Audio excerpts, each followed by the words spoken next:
True story, my SIL demanded my pension, but he didn't know about my secret fund. Do you ever feel like you've given everything, poured your entire being into nurturing those you love, only to find yourself utterly, devastatingly alone in your greatest moment of need?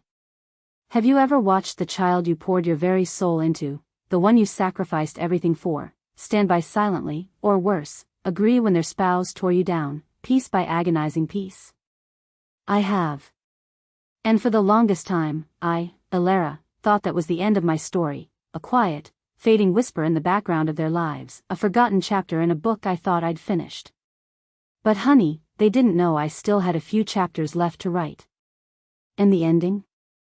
Oh, that was all mine, meticulously planned and executed with a clarity I hadn't felt in years. The air in Lyra's living room that afternoon was thick with something heavier than the usual family tension that had become a constant hum in our interactions.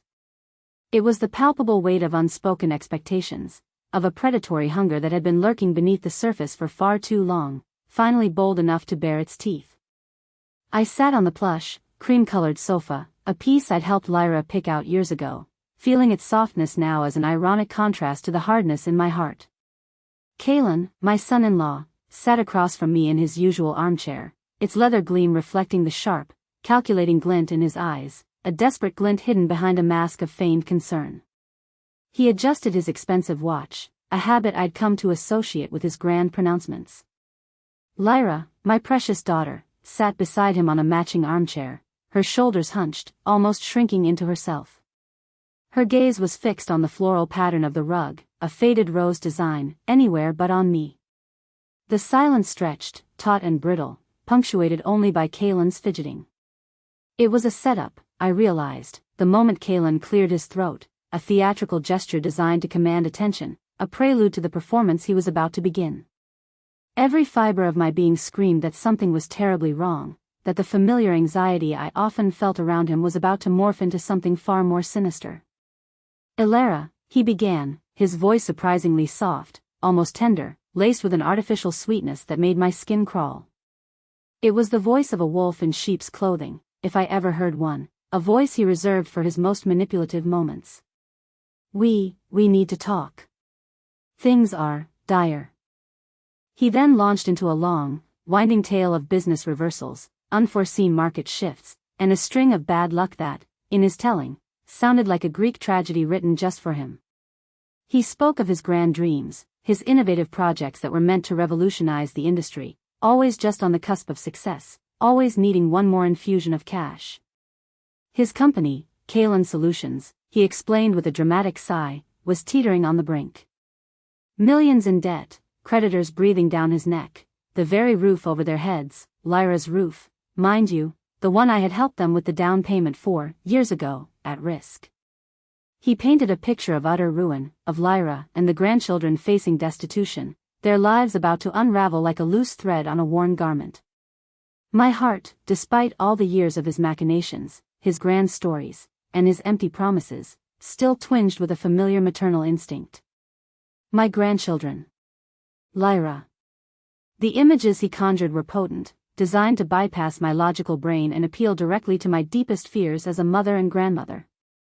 I could almost hear the cries of innocent children, imagine their small, bewildered faces caught in the fallout of Kalen's recklessness. Then came the pivot, the moment the mask slipped just enough to reveal the fangs. Kalen's eyes, though still feigning distress, sharpened, a glint of triumph just visible beneath the surface.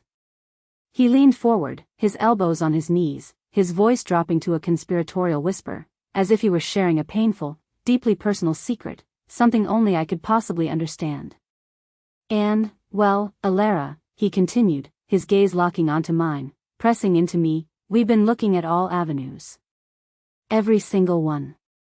We've exhausted every loan, every investor, every last shred of credit. And frankly, there's only one immediate solution, one lifeline that could save us all, that could pull us back from the precipice. He paused, letting the words hang in the air, allowing the fear he'd instilled to ripen, to fester in the quiet space between us. The silence was deafening, amplified by the frantic beating of my own heart. My eyes drifted to Lyra, searching for some sign of dissent, some flicker of awareness, a spark of the independent woman I had raised. But she just sat there, rigid, her hands clasped tightly in her lap, her knuckles white. Her gaze remained stubbornly fixed on that floral rug, a silent testament to her discomfort, her helplessness, her complicity. "Your pension," he finally stated, his voice now firmer, tinged with an almost accusatory edge, as if the mere existence of my savings was an affront to his suffering. "Your pension lump sum, Elara. It's substantial. More than enough to clear the immediate debt, to give us breathing room, to save the company, save Lyra's future, save the kids from hardship. It's the only way." And then, he unleashed the full torrent of his audacity, a tidal wave of manufactured outrage and thinly veiled contempt. He accused me, of being selfish. His voice, no longer soft, began to rise, edged with a manufactured moral superiority. "Think of it, Elara," he pressed, leaning even closer, his eyes blazing with a false indignation. "While your own daughter, your own flesh and blood, faces the potential loss of everything, you sit on a veritable goldmine. Hoarding your excess money you won't even need for years, while your family, my family, teeters on the precipice of ruin. Isn't it your duty? As a mother? As a grandmother? Don't you care about your own blood?" He didn't just demand it, he shamed me.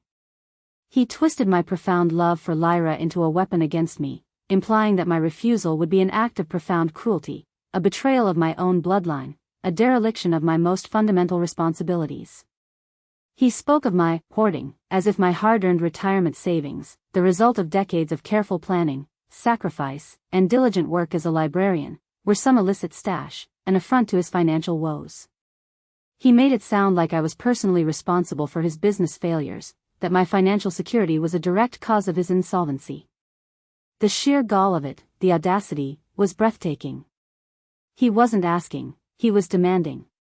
He wasn't appealing, he was condemning, laying a heavy mantle of guilt squarely on my shoulders. He wanted my entire pension lump sum, every single penny I had worked for, saved for, dreamed of using for a peaceful retirement. He wanted it all, to bail him out, to extend his reckless game for another round, utterly uncaring of the wreckage he would leave in his wake. I felt a cold dread creep into my bones, colder than any winter chill that had ever seeped into my old house. My heart, which had always been so soft for Lyra, which had ached for her sorrows and rejoiced in her triumphs, hardened like a stone in my chest. My breath caught in my throat. I looked at Lyra then, directly into her eyes, pleading with her silently to intervene, to speak up, to defend her mother, to remember all that we had shared, all the times I had stood by her. For a moment, I saw a flicker of conflict in her eyes, a shadow of the vibrant, strong girl I once knew, the one who would passionately argue for what was right. But it vanished almost as quickly as it appeared, extinguished by fear, replaced by that familiar, defeated look, a mask of resignation I had come to despise. "Mom," Lyra finally mumbled, her voice barely a whisper, a sound so faint it was almost swallowed by Kaylin's heavy, impatient breathing. Her eyes were still downcast, fixed on the rug, unable or unwilling to meet my gaze. "Mom, he's right. We're desperate. Please. Can't you just be reasonable?" Reasonable. The word hung in the air, a poisoned dart finding its mark. My own daughter, manipulated and distraught, weakly siding with the man who was tearing me down, who sought to strip me of my dignity and my financial independence. "Be reasonable," she urged, as if my refusal to hand over my life savings to a man who had squandered his own, to a bottomless pit of bad decisions, was an act of irrational stubbornness, an emotional outburst from a woman too old to understand the realities of their modern world. Her words, more than Kaylin's venomous accusations, were the final, agonizing straw. It wasn't just the public humiliation, it was the raw, gaping wound of betrayal, the quiet, devastating silence of my own child, the one I had dedicated my life to. That was it.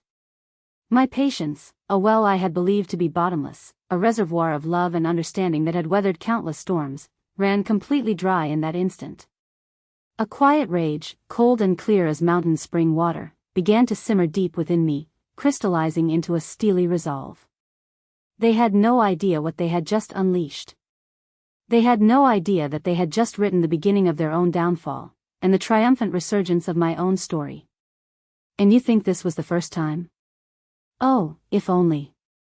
If only that afternoon had been an isolated incident, a single moment of misjudgment or desperation. But it wasn't. It was the culmination of years, decades even, of slow, insidious erosion. It started so subtly, like a tiny crack in a foundation, barely noticeable at first, then growing, spreading, until the whole structure was compromised, weakened to its very core. I remember Lyra as a child, full of laughter and fierce independence. She was my only child, and we shared a bond that felt unbreakable, forged in late-night talks, shared secrets, and an unconditional love that was the bedrock of my life. She was bright, ambitious, with a spirit that danced. I imagined her future, full of self-sufficiency and joy. Then Kalen entered our lives, like a breath of fresh air, or so I thought at the time.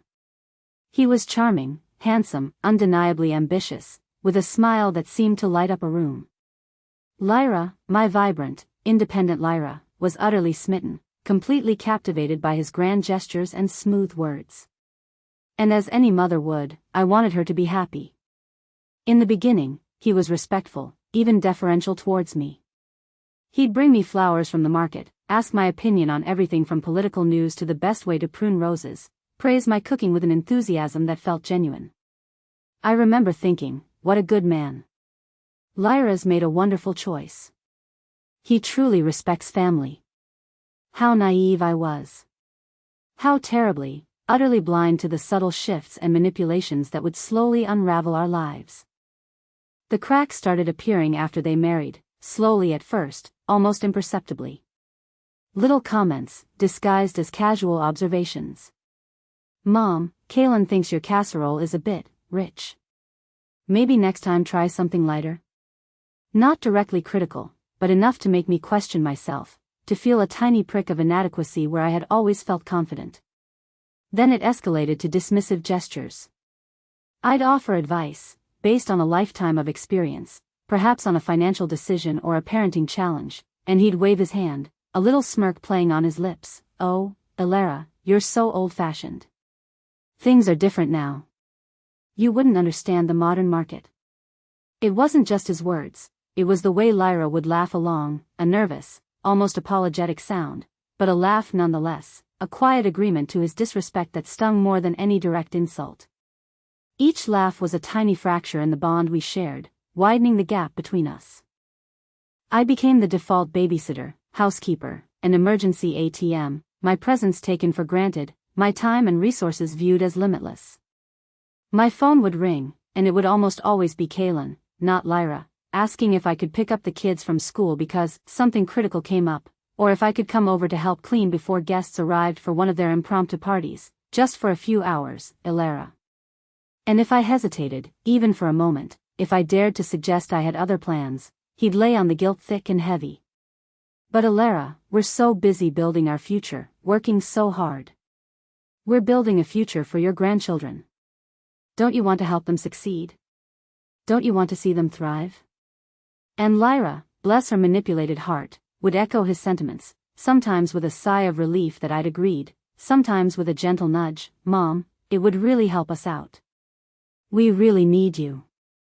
The children, my sweet grandchildren, were often used as pawns in these requests, their innocent faces a powerful weapon in Kalen's arsenal of manipulation. I remember one Christmas Eve, vividly. I'd spent days preparing a traditional feast, just as my own mother had taught me. The house was filled with the aroma of roasting turkey, cranberries, and warm spices.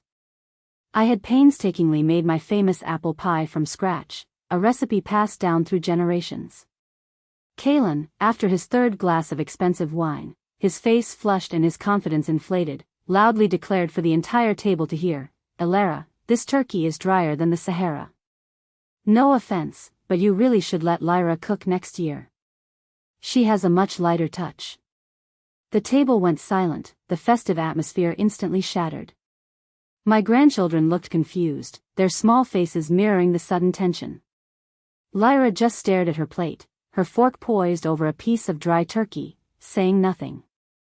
Not a word in my defense. Not a single, Kalen, that's rude. My mom worked hard on this. Just silence. It was like a physical blow, a punch to my gut, worse than any insult. It was the silence of my child, the silent agreement that her husband's disrespect was acceptable, even deserved. That night, I cried myself to sleep, not from anger, but from a profound loneliness, a feeling that I had become invisible to the one person who should have seen me clearest. Another time, Kalen needed a loan for one of his surefire business ventures, a vague tech startup that sounded like a house of cards. It was $10,000, money I had saved meticulously over years for a new roof on my aging house, for a little security in my golden years, a buffer against unexpected medical costs. He promised to pay it back within 6 months, with interest, signing a promissory note that later proved worthless. He never did. Every time I gently brought it up, he'd scoff, wave his hand dismissively. "Alara, don't you trust me? It's an investment in your daughter's future. You'll get it back, with so much more, when this takes off. Don't you want Lyra to be set for life?" And Lyra? She'd just look at me with those pleading eyes, that soft, manipulated voice, "Mom, please. He's trying his best. This is really important to him." I saw the money disappear into a black hole, another piece of my future swallowed by his endless greed, another chunk of my security chipped away, leaving me feeling increasingly vulnerable. Over the years, I watched Lyra transform.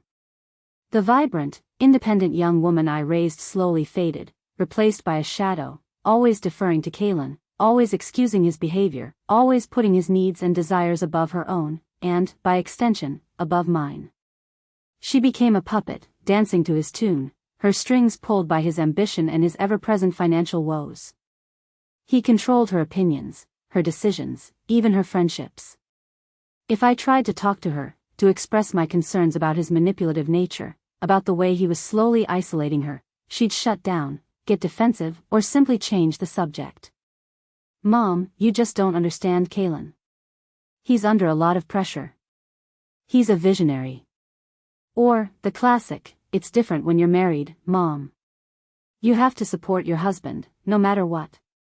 She was losing herself, and I felt helpless to stop it.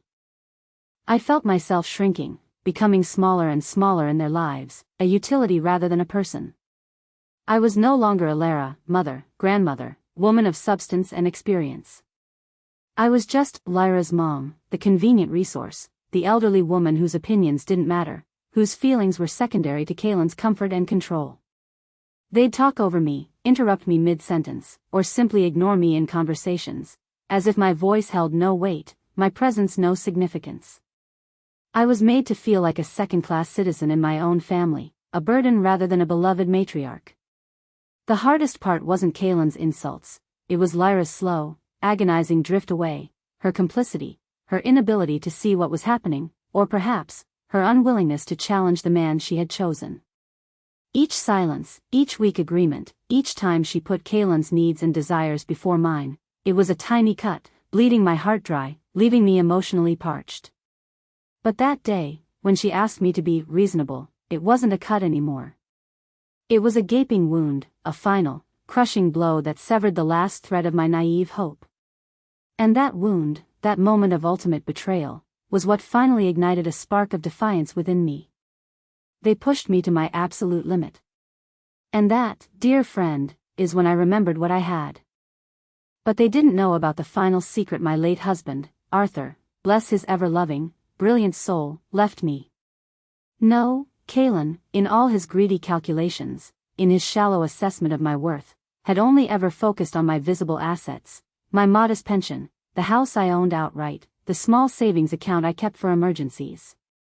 He saw what was on the surface, what was easily quantifiable, what was listed on public records or bank statements that he likely somehow managed to glance at. He never bothered to look deeper, to truly understand the woman he was trying to exploit, or the profound foresight of the man who had loved her fiercely, a man who truly understood the world and its potential pitfalls. My husband, Arthur, was a quiet man, unassuming in his demeanor, but he was shrewd, possessing a wisdom that ran deep. He had a sixth sense for people, a profound understanding of human nature, and perhaps, a premonition of the kind of financial predators that might emerge in the future, even within one's own family. He never trusted putting all our eggs in one basket, especially baskets managed by others, or those susceptible to the whims of the market. Years before he passed, with a quiet determination, he'd meticulously set up an investment portfolio, completely separate from our joint accounts, from my pension contributions, from anything that would appear on a casual glance at our finances. He'd worked tirelessly, making shrewd investments, diversifying, always thinking long-term. He called it, with a twinkle in his eye and a warm squeeze of my hand, his rainy day fund, though it was so much more than that. He'd built it with careful, diversified investments, nurturing it over decades, like a gardener tending a precious orchard. He never flaunted it, never even mentioned it to Lyra, not wanting to tempt fate or invite future demands. This, Elara, he'd told me in the quiet intimacy of our living room, just months before he passed, holding my hand and looking into my eyes with a love that encompassed our entire shared life. This is for your security. For your peace of mind. For the day you truly need it, when everyone else might fail you. It's your bedrock. No one, not even Lyra, needs to know the true extent of it. It's for you. It wasn't just a small nest egg.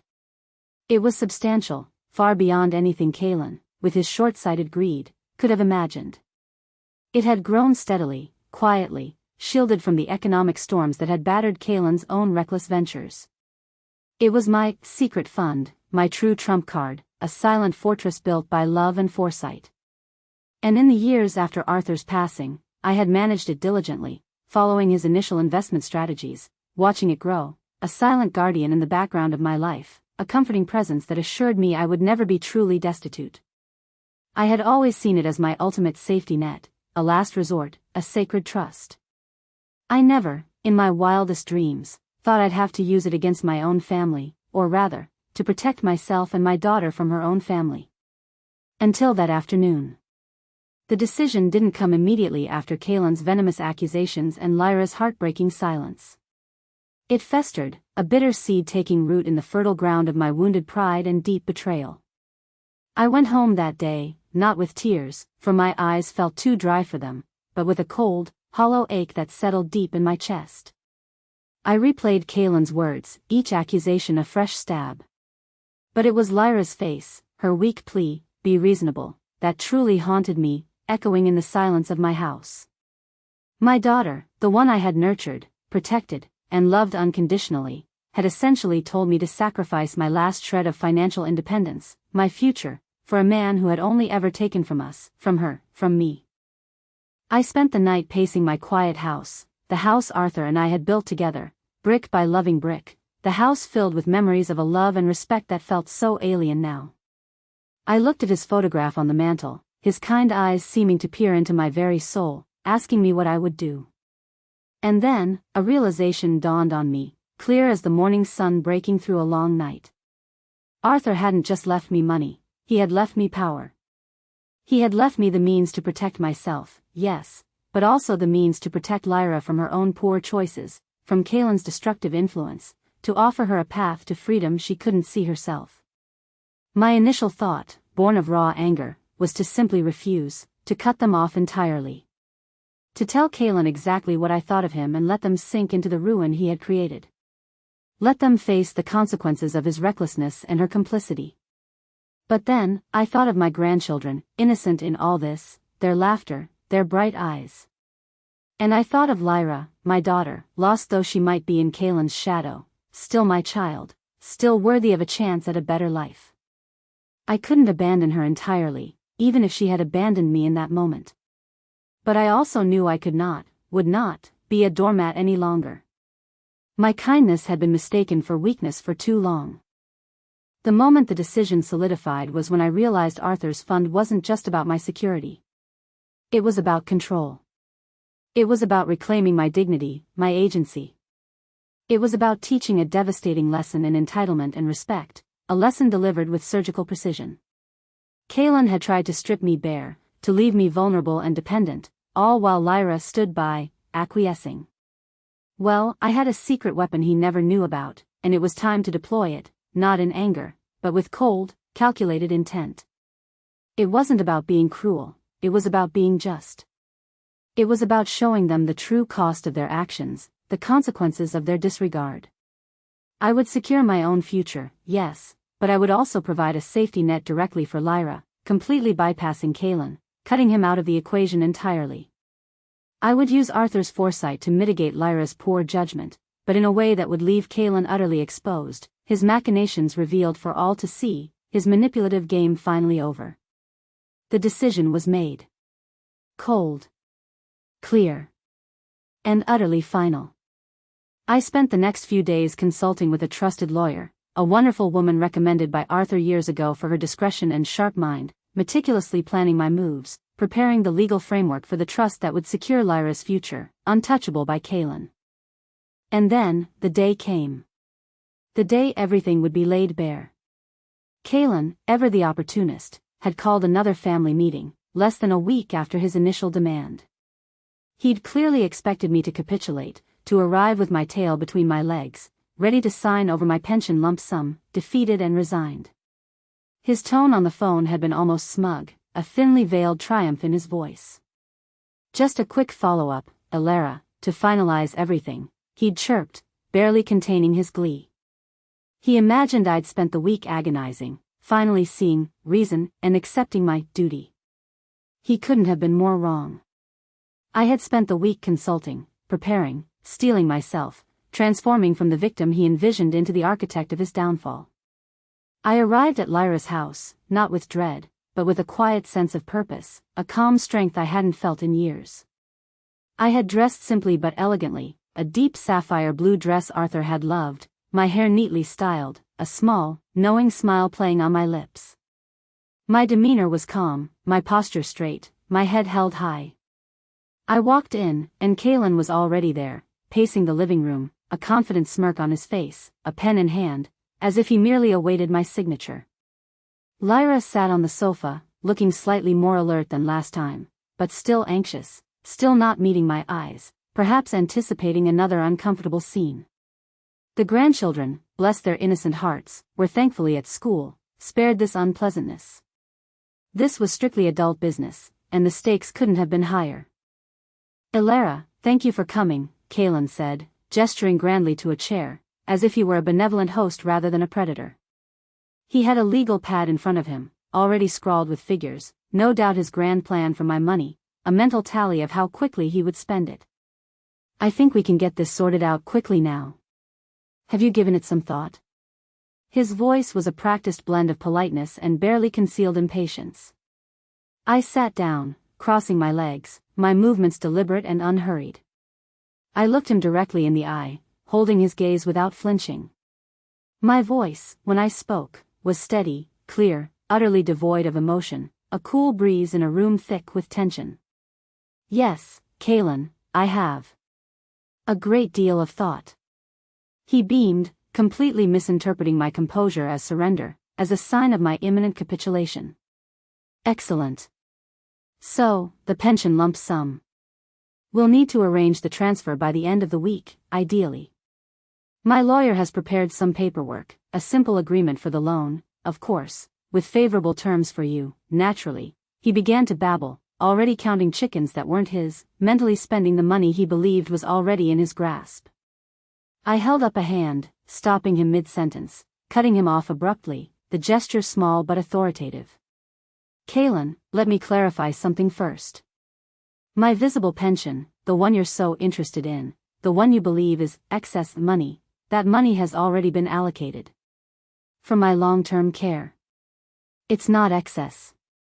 It's a necessary provision for my future, something I planned meticulously for years, to ensure I would never be a burden. It ensures I won't ever be a financial responsibility on Lyra, or you, should my health decline. So no, that pension is not available for your business ventures, Kalen. The smile slid off his face, replaced by a scowl that darkened his features, revealing the ugliness beneath the charming facade. His eyes narrowed. What? But that's not what we discussed. That's not what Lyra said you'd do. This is impossible. He looked at Lyra, his voice rising in anger, his gaze accusing. Lyra, tell her. We need that money. Lyra finally looked up, her face pale, a flicker of fear in her eyes. "Mom, please, this is what we talked about. You said," her voice trailed off, weak and uncertain. I ignored them both. This was my moment. My voice remained calm, almost serene, a stark contrast to Kaylin's growing agitation, which was now bordering on a full-blown tantrum. However, I continued, a slight pause for dramatic effect, allowing the first blow to land. That pension, as significant as it might seem to you, is not all I have. It's merely the public face of my financial planning. You see, Kaylin, Arthur was a very smart man. Far smarter than you ever gave him credit for. I reached into my handbag and slowly, deliberately, pulled out a thick, cream-colored envelope, sealed with a flourish. Kaylin's eyes, which had narrowed in frustration, now widened in a mixture of confusion and dawning suspicion.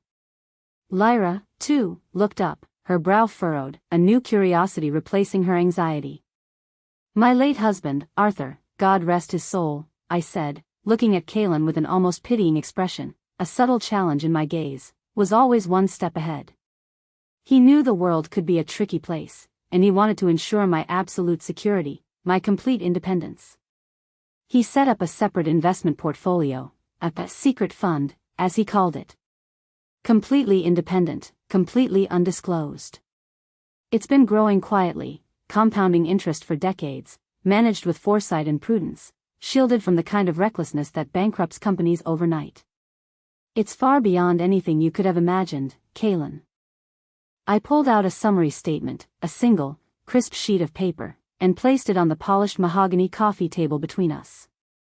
I didn't push it towards him, I simply let it lie there, face up, inviting him to look. Kaylin, unable to resist the pull of potential money, leaned forward, his eyes greedily scanning the numbers. His jaw dropped. His face went from disbelief to shock, then to a sickening shade of green, a flush of blood draining away. He saw the multiple zeros, the substantial figures that dwarfed his own debts, that made his requested pension lump sum look like pocket change. It was a fortune, an undeniable, breathtaking fortune. This isn't possible," he stammered, his voice hoarse, a strangled sound.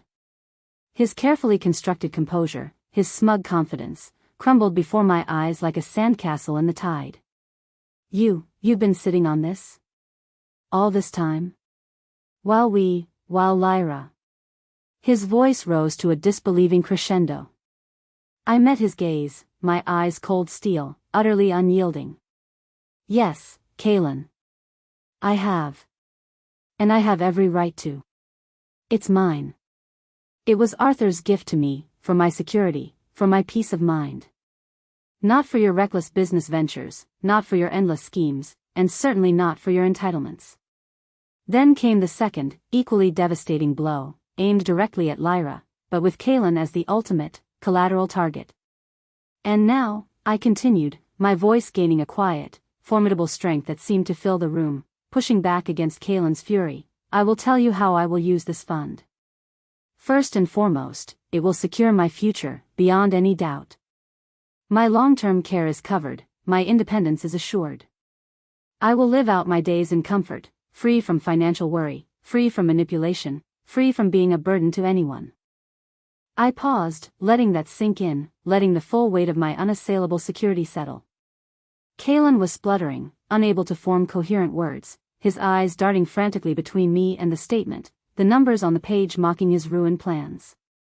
Lyra, however, looked up, her eyes wide, a flicker of something new in them, not just shame, but a nascent understanding, maybe even a tiny spark of hope, a glimmer of light in her shadowed world. "And secondly," I said, turning my gaze to Lyra, my voice softening just slightly, a mother's compassion cutting through the cold resolve, "a substantial portion of this secret fund has already been placed into a trust. A trust established specifically for your security, Lyra. It's a safety net, designed to provide for you and the grandchildren, should you ever find yourself truly in need. It will ensure you have a roof over your head, that the children's education is paid for, that you have a fallback for any emergency. It's protected, Lyra. From creditors. From bad investments. And yes, Lyra," I added, my voice hardening slightly as I looked at Kaylin again, "it's protected from Kaylin. He will have no access to it, no control over it, and no claim to it whatsoever. It is solely and irrevocably yours and the children's. The words hung in the air, a silent bomb exploding in the small living room. Kalen turned to Lyra, his face contorted in a horrifying mask of rage and betrayal. What? Lyra, you knew about this? You were hiding this from me? Lyra, for the first time in years, looked him straight in the eye, and for the first time, she looked genuinely shocked, her voice small, but clear and firm. No, Kalen. I didn't. I had no idea. I swear. The realization dawning on her face was painful to witness. Her mother, whom she had abandoned, whom she had allowed to be humiliated, had just secured her future, while the man she had sided with, the man she had devoted her life to, had only ever tried to drain her dry, to steal her security.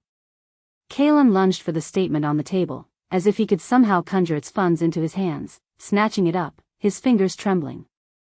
This is outrageous. You can't just cut me out. I'm her husband. I'm family. This is an insult. It's a betrayal of the highest order. He was spluttering, his words a desperate, incoherent rant. I leaned back in my chair, watching his tantrum with a calm, almost serene detachment, a quiet sense of satisfaction blooming in my chest. Betrayal, Kalen? I asked, a slight, almost imperceptible lift of my eyebrow, my voice quiet, almost mocking in its control. You think this is betrayal? What about your years of treating me like a servant, demanding my time, my energy, my very peace? What about your constant financial demands, draining my savings, taking my money under false pretenses? What about your public humiliation of me, right here in this room, just days ago, calling me selfish, twisting my love into a weapon? What about Lyra's silence, her complicity in your schemes, her inability to stand up for her own mother? You called me selfish for holding on to my own hard-earned money while you demanded it to bail out your own reckless decisions. You wanted my pension, the very bedrock of my retirement, my last line of defense. You wanted to leave me vulnerable and dependent. This, Kalen, is not betrayal. This is consequences. This is a lesson. And it's long overdue. Lyra was openly weeping now, not just from the shock of the revelation, but from the crushing weight of her own complicity, the full, painful realization of her choices, and perhaps, the bittersweet relief of an unexpected lifeline, a true escape hatch. Kalen, red-faced and sputtering, was utterly defeated. His scheme had backfired spectacularly. He hadn't just failed to get my money, he had exposed himself, irrevocably, solidified my power, and simultaneously cut himself off from any future financial access to Lyra's side of the family.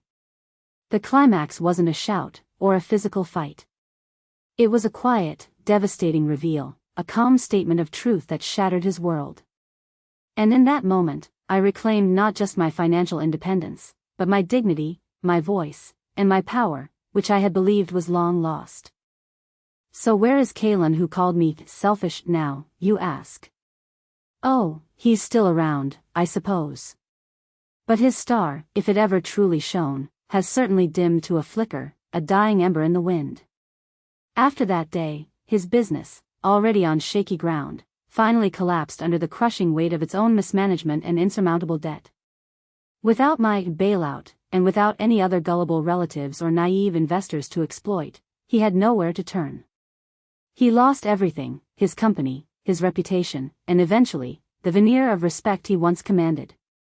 The big house Lyra lived in, the one he claimed was at risk, was ultimately foreclosed on, the bank repossessing it, a stark testament to his failures. He was forced to move into a tiny, rented apartment, stripped of his pride and his financial leverage, a man reduced to nothing. He learned, the hard way, that entitlement and a lack of respect pave a very lonely, bitter road. He's no longer the charming, ambitious man he once pretended to be, the one who captivated Lyra. He's just a broken, bitter shell, consumed by his own failures, with no one left to blame but himself, forever haunted by the fortune he almost seized. And Lyra? My daughter. That's a harder story to tell, isn't it? The immediate aftermath was difficult, filled with raw emotions and painful truths. She was devastated by Kalen's true colors, by the full realization of his manipulation, his cruelty, and by her own complicity in allowing it to happen. She finally saw the years of disrespect, the controlling behavior, the emotional and financial abuse, for what it truly was. She moved out of that tiny, rented apartment, taking the grandchildren with her, seeking refuge with a distant cousin while she planned her next steps. It wasn't easy. There were tears, long, wrenching apologies, and a lot of painful conversations where we both had to confront uncomfortable truths. She had to rebuild her life from scratch, and it was hard, but she was finally free. But the existence of that trust, the secret fund Arthur and I had set up for her, gave her a foundation, a safe landing. It meant she wasn't destitute. It meant the children's immediate needs were met, their education secured. It gave her the breathing room she needed, the time and space to finally untangle herself from Kalen's destructive influence, to find her own feet without constant financial pressure. Our relationship, Lyra's and mine, is not what it once was. It's scarred, deeply. The betrayal, her silence, the years of pain, the emotional distance, those don't just vanish overnight. But there's a fragile, new kind of respect there, slowly mending the fractured pieces. She sees me differently now, not as a limitless resource to be exploited, but as a wise woman who, in the end, saved her from herself and from Kalen. She comes to me for advice, for comfort, for guidance, not for money. She's slowly, painstakingly, finding her own voice, starting to stand on her own 2 feet, making her own decisions, independent once more. And I, in turn, am learning to forgive, to accept that sometimes, love means tough love, and boundaries are not just essential, they are life-saving. As for me, I have found a profound peace. The weight of years of unspoken hurt and resentment has lifted, replaced by a lightness I hadn't realized I was missing. I live in my home, comfortable, secure, and most importantly, free. I visit with my grandchildren often, without Kalen's oppressive shadow looming over us, and I see the relief in Lyra's eyes when she knows I'm truly happy, truly at peace. I've taken up painting again, joining a local art class, discovering a new passion for vibrant landscapes. I've joined a book club, engaging in lively discussions with new friends, and truly started enjoying my retirement, savoring every moment of my newfound freedom. I reclaimed my power, not through vengeance, but through quiet, resolute action, through reclaiming my dignity and setting clear, unshakable boundaries. The lesson? Never, ever, test someone's patience to its limits. Never assume generosity is weakness. And never underestimate the quiet strength of a woman who has finally had enough. Because sometimes, the person you think you can walk all over is the one holding the very ground you stand on. Are there any other mothers or fathers out there who have forgotten themselves for the sake of their children's happiness, only to be met with such disregard and disrespect? Have you ever had to draw a line in the sand and stand firm, even when it felt like the hardest thing you've ever had to do? I know my story might sound extreme, dramatic even, but the lessons are universal, aren't they? This channel is full of stories just like mine, about reclaiming your power and setting boundaries, about finding your voice when you thought it was lost forever. If my story resonated with you, if it sparked a flicker of recognition or defiance, please consider subscribing and turning on notifications so you don't miss our next chapter of life lessons. And I'd love to hear your thoughts in the comments below. Have you experienced similar situations? What did you do? How did you find your strength? Share your wisdom, because we're all in this together, learning and growing. Until next time, remember, you are worthy of respect, always.